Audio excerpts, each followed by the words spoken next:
Dans cette formation, nous allons apprendre à manipuler les tableaux permettant d'afficher les objets enfants d'un objet, comme des produits, des contacts, des lignes de devis et bien d'autres. Nous allons décomposer cette formation en 3 parties. Tout d'abord, la création de plusieurs tableaux dans un seul document. Ensuite, le filtre des tableaux pour afficher uniquement la donnée pertinente. Et on terminera par trier les tableaux par le critère de votre choix. Pour faire simple, les tableaux sont l'équivalent des listes associées dans Salesforce, permettant d'afficher plusieurs éléments rattachés à notre contexte principal. Démarrons tout de suite par la création d'un modèle de devis où nous souhaitons y afficher 3 tableaux séparés: les produits, les services et les options. Comme vu dans les formations précédentes, nous avons déjà défini notre objet principal qui sera le devis. Et nous allons ajouter les objets enfants pour permettre de construire ensuite nos 3 tableaux. Nous avons vu dans la formation initiale construire un modèle de document, comment configurer la base du document et l'objet principal. Voyons comment ajouter des éléments descendants dans le modèle d'objet. Depuis l'objet principal devis, nous allons afficher les enfants éléments de devis. Depuis mon template Salesforce, je commence tout d'abord par cliquer sur Objet enfant et je cherche les éléments de devis. Une fois sélectionné, je vais renommer mon étiquette que j'appellerai ici Produit. A noter qu'il sera très important de renommer les 3 objets enfants utilisés pour permettre de les reconnaître ensuite et pour appliquer les filtres au bon tableau. Dans le cas où on affiche plusieurs tableaux sur le même objet Salesforce, on doit reconnaître de manière claire produit, service et options. Passons au deuxième tableau pour les services, avec le choix du même objet Salesforce, mais une étiquette différente que nous appellerons avec grande originalité service. Et nous répétons la même opération pour le troisième tableau que nous appellerons options. Chaque jour, des millions d'administrateurs à travers le monde doivent prendre des décisions sur des nommages de champs, règles de validation et bien d'autres. Ne faites pas l'erreur de prendre ce sujet à la légère en mettant test, champ 1, Toto ou j'en passe. Et si vous ne le faites pas pour vous, faites-le pour la planète et les futures générations qui reprendront nos configurations. Revenons à notre configuration en ouvrant notre assistant qui va nous permettre, une fois de plus, de gagner beaucoup de temps sur la configuration. Mais avant tout, une fois notre Word ouvert, nous pouvons déjà copier et coller notre tableau initial 2 fois de suite.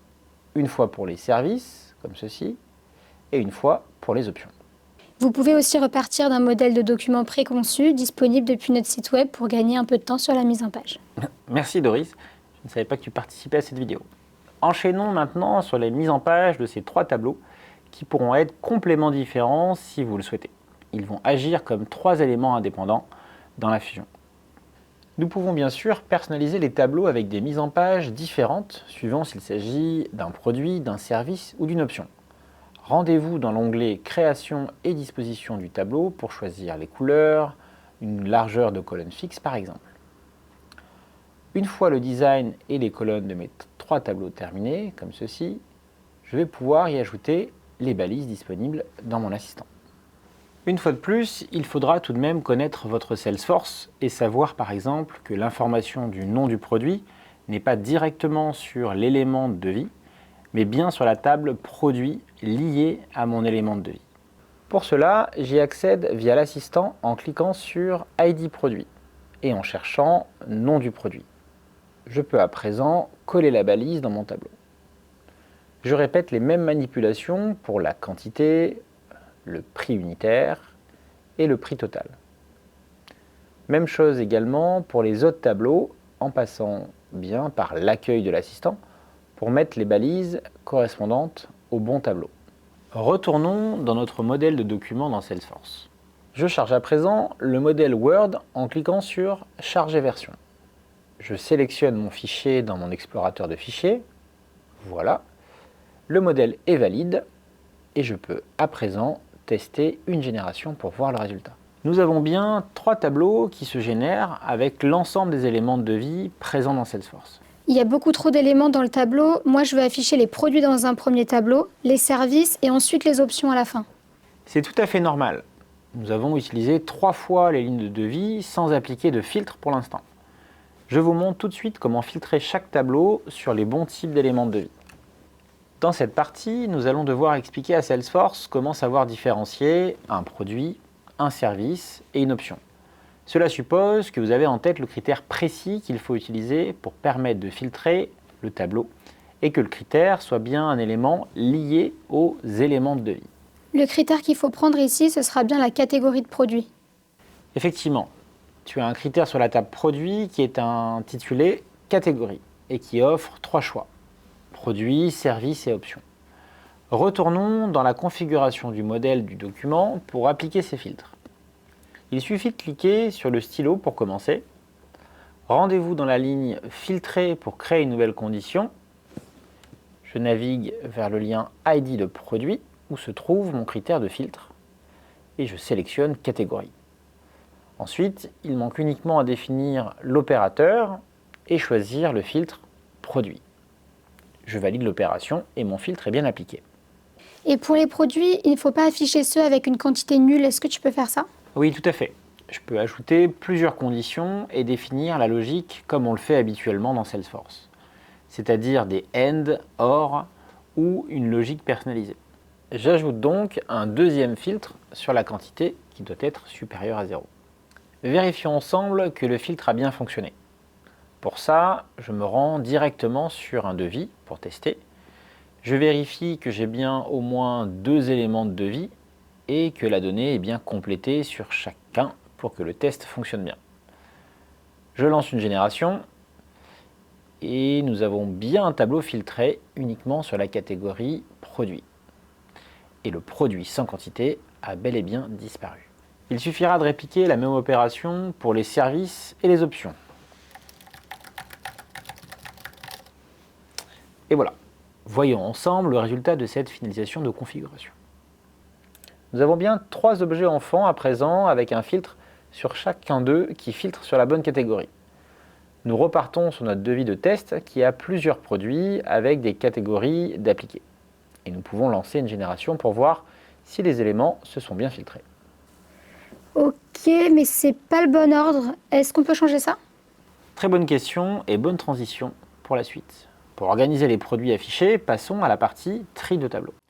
Le tri est bien entendu facultatif, mais permet souvent d'agencer les éléments du tableau dans un ordre plus cohérent pour l'utilisateur final ou pour le client final.